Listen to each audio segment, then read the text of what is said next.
Now, if we look at the Pro Football Focus numbers, yeah, it was pretty obvious. Almost everybody scored positively. The top players, Nick Bosa was Nick Bosa.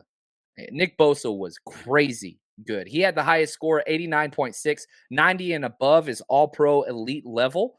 Um, 7 pressures, 2 sacks, 3 more quarterback hits, 2 hurries, 2 tackles, 3 solo run stops. Bosa was everywhere. He played 36 out of 49 snaps. And I think that's kind of key.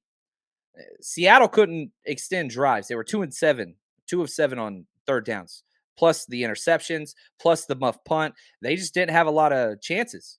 And so when you only get 49 offensive snaps, you're keeping your studs out there. Nick Bosa only missed 13 plays. He was elite. Charles Omenihu, oh my gosh. Charles Omenihu was awesome. Charles Omenihu played great. He played 28 snaps. He was the second highest rated player. 80.4 was his total grade. 3 pressures, 2 quarterback hits. He was all over the place. Did have a missed tackle, but there was one drive. It was in the third quarter, which was the same time. And again, this narrative is very important to me.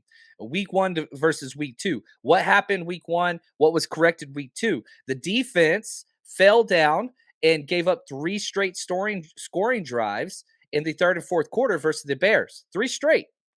That same point in time, right after the block kick returned for a touchdown, where it felt similar, it was like, we've dominated the whole game, but now Seattle's got some juice. That same point, Charles Omenihu went out there in 3 straight plays, had pressures on the quarterback. A paramount drive. One of the, and I tweeted out, like, this drive is everything. And the defense held them to 3 and out, as to opposed to 3 and out plus a penalty, then a busted coverage, then a touchdown. That's what happened week 1. Week 2, 3 and out, done. And it was 3 straight plays that were credited to Charles Omenihu. Now, I think the defense MVP so far this season, he came in third. Talanoa Hufunga, golly, man. Finished with a 79.9 grade, had 1 pressure, 6 tackles, 2 solo run stops. He did have 1 missed tackle. He was targeted 3 times, allowed 1 catch for 9 yards. That's it. He had 2 pass breakups. Talanoa Hufunga has already had 4 pass breakups and an interception in 2 games. That's unreal. It's unheard of. Yeah, look at David. As I said it, right? Hufunga looks unreal. You're talking defensive player of the year type caliber performance through 2 games. Is he going to win defensive player of the year? No. If he continues this and puts up 17 games like this, he'll be in the conversation. But he's playing at an ungodly pace. Now, you look at Hufunga and you say, all right, you've seen it once, you've seen it twice. Before the game, we did our top 5 things to watch for. And our number 2 was, can Hufunga do it again? Yep, he did it again. And yeah, I don't know, man. I saw the Tart comment, and I love Jaquaski Tart. I really, really do. By far one of my favorite players. Lots of 49ers I talk to, I ask them questions off air, and I'll say, like, man, who's one of the smartest players in the offense or the defense, whomever I'm talking to?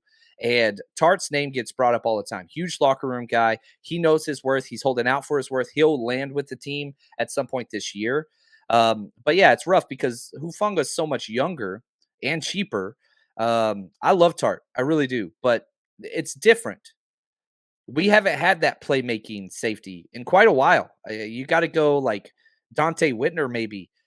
But the fact that Hufunga, who's classified as a specialty, or sorry, as a strong safety in the box guy, thumper, run support guy, the fact that he's making these plays in pass coverage, that's what's different.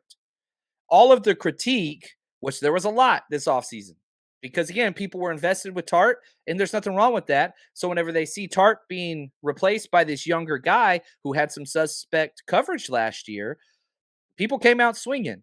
And I let me say this. I love it when fans or on Twitter or social media or podcasts go to bat for their players. That is a beautiful thing. That's a beautiful thing. I do the same thing. Huge Trey guy, right? Huge Trey guy. Huge Trey Greenlaw guy. Huge Hufunga guy. Like, there are certain players that I'm just like, oh, I freaking love these guys. and I believe them. And a lot of it's because of the draft process where I rank 180 plus players before the Niners select any of them. And so when the Niners do select some of the ones that, I quote unquote fall in love with, yeah, I believe in them, right? That's what happens. Now, as good as it is to buy in and defend and go to bat for the players in which you love, that's great. That doesn't mean you have to tear down other players. And I think that's where the arc changes to a little bit more of a toxic reality. Is that if you did love Tart, you feel you have to tear down Talanoa Hufunga. Or if you did love Jimmy Garoppolo, you have to tear down Trey Lance. And that's not it at all. Now, that's what the news medias do. That's what the political climate does. That's what all these things are. But that's not reality. And it shouldn't be that way for a fan either. So you can love Hufunga and Tart. It's not a competition. Now, maybe it is because you can't have them both out there, and one did kind of take the position of the other.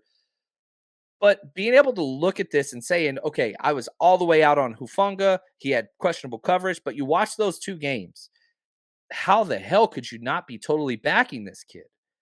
But that's just not what happens on social media. And that's a negative for social media. And the same thing could be, say, for Dre Greenlaw, right? People were hardcore Dre Greenlaw or hardcore Aziz. Both are correct. They're both incredible. And if you like Aziz more than Dre, there's nothing wrong with that. They are completely different players, different body types, different strengths, different weaknesses. But what I can tell you, without a doubt, the 49ers unequivocally have chosen Dre Greenlaw. So much so, they paid him a 2-year extension. They paid him top dollar money. 49ers are set at linebacker for a long time. Dre Greenlaw, Fred Warner are here for the next 3 years, minimum.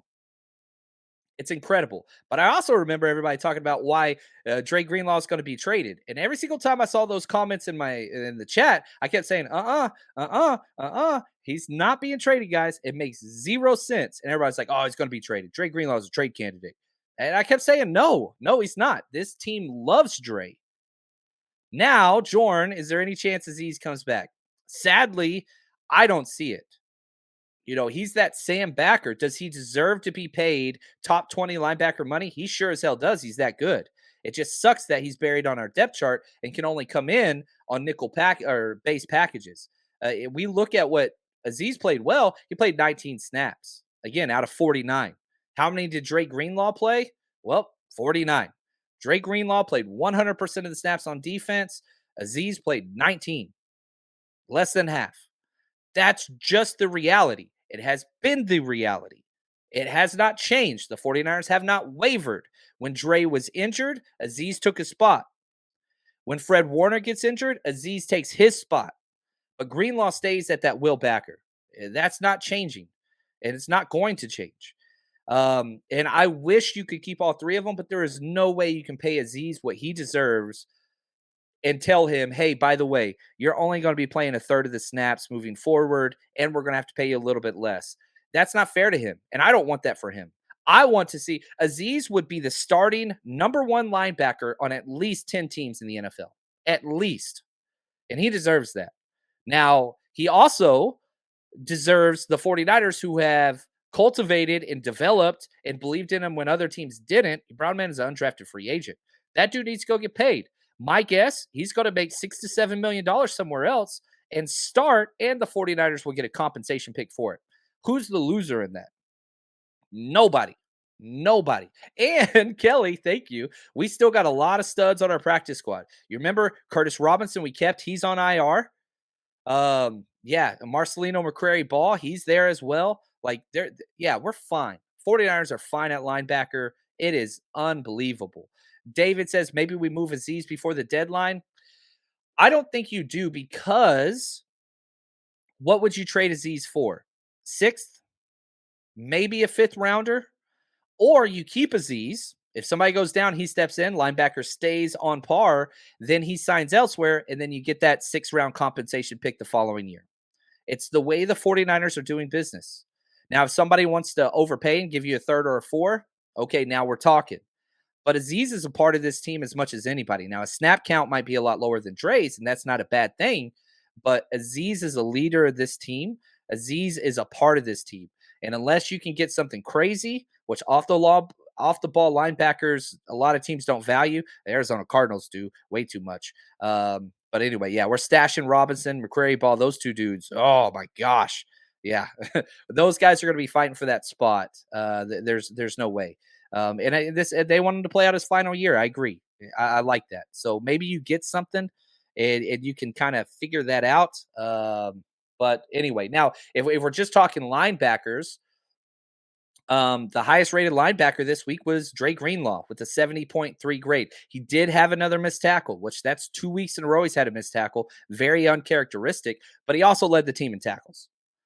7 tackles, 4 solo run stops. Wasn't the best in coverage, but didn't give up as much yak as possible. Again, one of those was one of the missed tackles that he had. Aziz finished as the 10th highest player with the 68.2. Warner finished 12th with the 66.6. So yeah, you can kind of look at those things. But again, you look at Aziz. I mean, he played well. He had 2 assisted tackles and 19 snaps.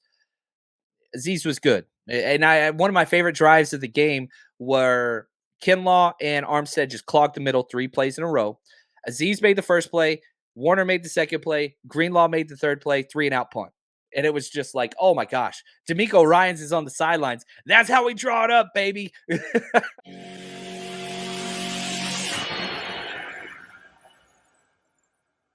49ers Rush Podcast.